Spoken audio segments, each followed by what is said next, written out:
अब जो ये एंड गेम चाइना था,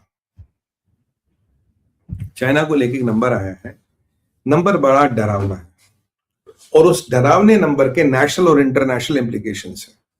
नंबर क्या है बॉस? नंबर ये आया है कि चाइना जो है, इसका एक्सपोर्ट सरप्लस 1 ट्रिलियन है। यानी कि अगर मैंने 2 ट्रिलियन इंपोर्ट किया, 3 ट्रिलियन मैंने एक्सपोर्ट किया, तो I have a surplus of 1 trillion. तो आपको लगा बड़ा शानदार नंबर है, जबरदस्त है, इसमें कमी क्या है? बट चाइना एक ऐसी कंट्री है जो which believes in GDP at any cost.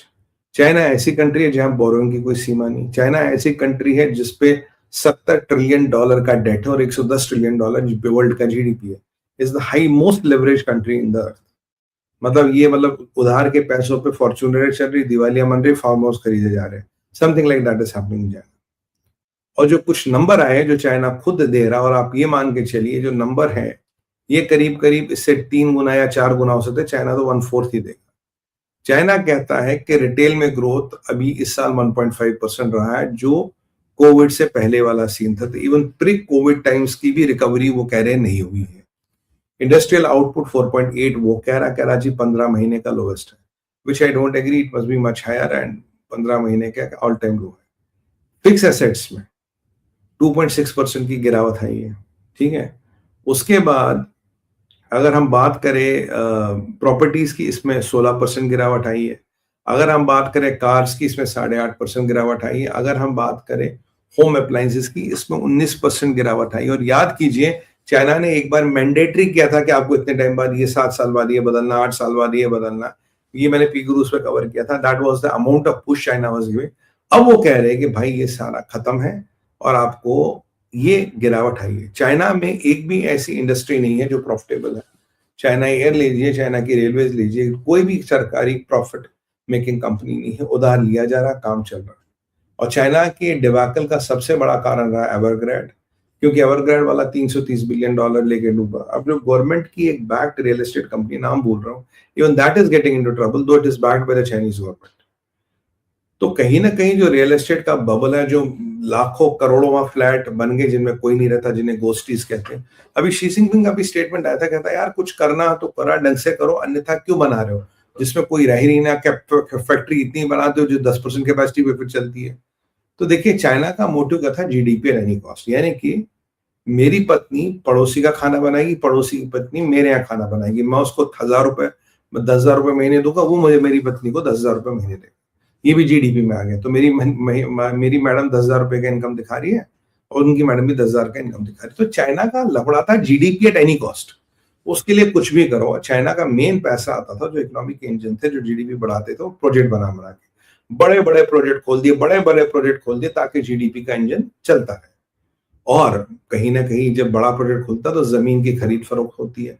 Every time जमीन चेंज हैंड्स, गवर्नमेंट के पैसा, जैसे यहाँ रजिस्ट्री होती है, कुछ होती है, तो गवर्नमेंट को तो हर बार पैसा मिलता है ना। तो ठीक उसी तरह से जमीन और real estate was the biggest contributor. और अगर आपको याद हो, real estate was contributing to the 33% of Chinese GDP. और वो रियल एस्टेट बॉस अब बिल्कुल कॉन्क ऑफ हो चुका है और बिल्कुल ठंडा हो चुका है। और उस रियल एस्टेट के ठंडा होने के कारण जो जमीन का काम है वो भी ठंडा हो गया। प्रोविंसों का मेन रेवेन्यू सोर्स था buying and selling of land, वो भी खत्म हो गया। तो यहाँ जो कुछ मैंने आपको आंकड़े बताया, अगर आप उनको देखें तो एक ये मॉडल जो है ये टूटने लगा कि एक्सपोर्ट में तो चलो आपने कीर्तिमान अचीव कर लिया, एक्सपोर्ट में भी कैसे कर रहे हो?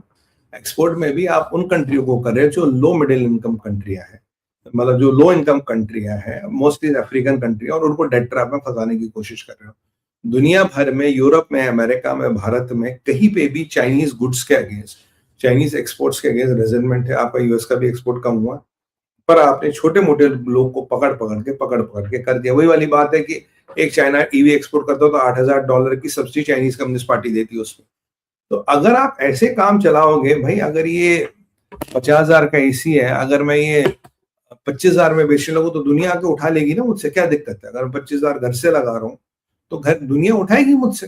पर ये खेल कब तक चलेगा? आपने दुनिया भर की इंडस्ट्री को क्रिपल करने की कोशिश की तो सब्सिडीज एंड ऑल।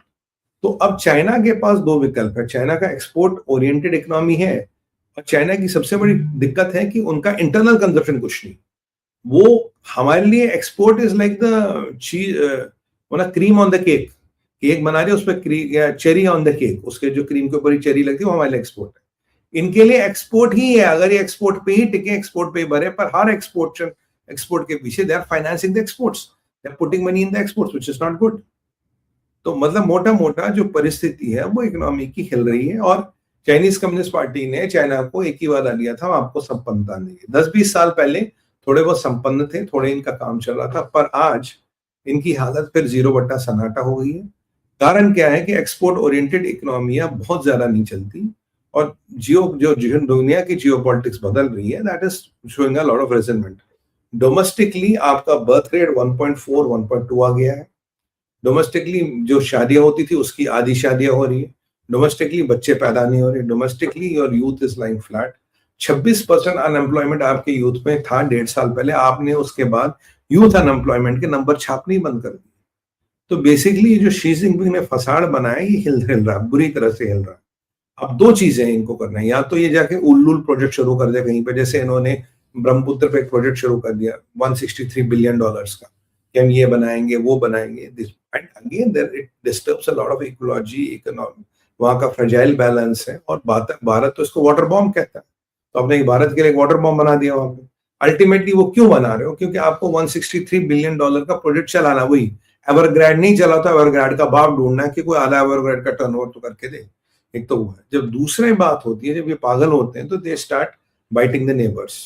वो जापान हो सकता है, कोरिया हो सकता है, फिलीपींस हो सकता है, भारत हो सकता है, किसी भी पड़ोसी को थोड़ा काट दो ताकि तुम्हें सहानुभूति मिले, ताकि दुनिया भर, ताकि अंदर चाइना के लोग, हाँ इससे लड़ाई हो रही है, यूफोरिक एनवायरनमेंट क्लियर करो and align the Chinese with in the China with the communist parties agenda, जो कम्युनिस्ट पार्टी का हमेशा एजेंडा रहा है, जो इसलिए ताइवान वाइवान का भी रेटोरिक रोज बोलता है, क्योंकि इन्हें पता है ये रेटोरिक बोल के ये चीजें कह के लोगों को इन कम से कम फंसा तो रख सकते हो। और याद कीजिए चाइना में खाना नहीं होता, इतिहास उठा के देखिए, वहां फेमेन होता है। $330 बिलियन का खाना इंपोर्ट करता है चाइना साल में। तो it is not a hunky dory situation, is a pretty bad situation. कोई भी इकोनॉमी इंटरनल कंजप्शन पे ही चलती है। Exports are cherry on the cake, cream on the cake. You cannot replace, अगर केक नहीं नीचे हो तो क्रीम किस पे डालिएगा और चेरी किस पे लगाइएगा? ठीक वही परिस्थिति चाइना की है। तो जो नंबर्स हैं वो, और चाइना में पैसा किसका लगा है? चाइना में पैसा लगा यूरोप का, चाइना में पैसा लगा अमेरिकन के फंड्स का, जापानीज फंड्स का। अगर चाइना गया तो बहुत से लोगों की आजीविकाएं, बहुत से लोगों का स्वाभिमान, बहुत से लोगों की जीवन भर की पूंजी लेकर डूबेगा। और जिन्होंने चाइना को पैसे दिए, मेरा मानना उन 10 में से 8 लोगों को उन्होंने रिश्वत देके पैसे लिए होंगे, क्योंकि चाइना ये करता है। चाइना में सबसे ज्यादा करप्शन है, इतना करप्शन दुनिया में कहीं नहीं है।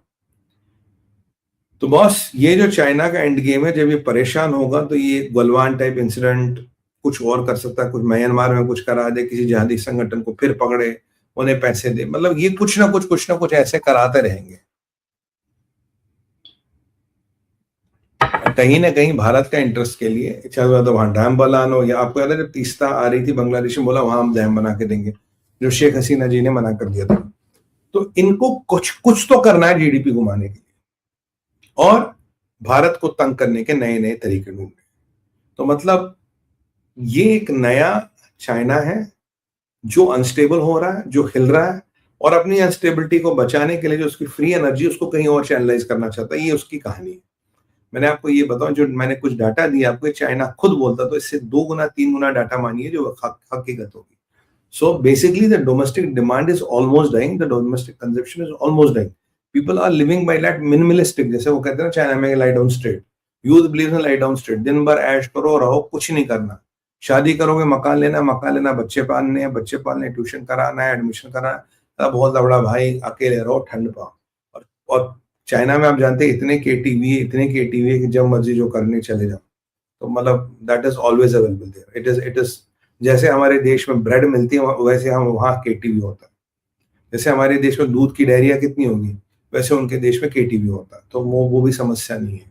शारीरिक जरूरतों के लिए केटीवी उनका काम करता रहता है।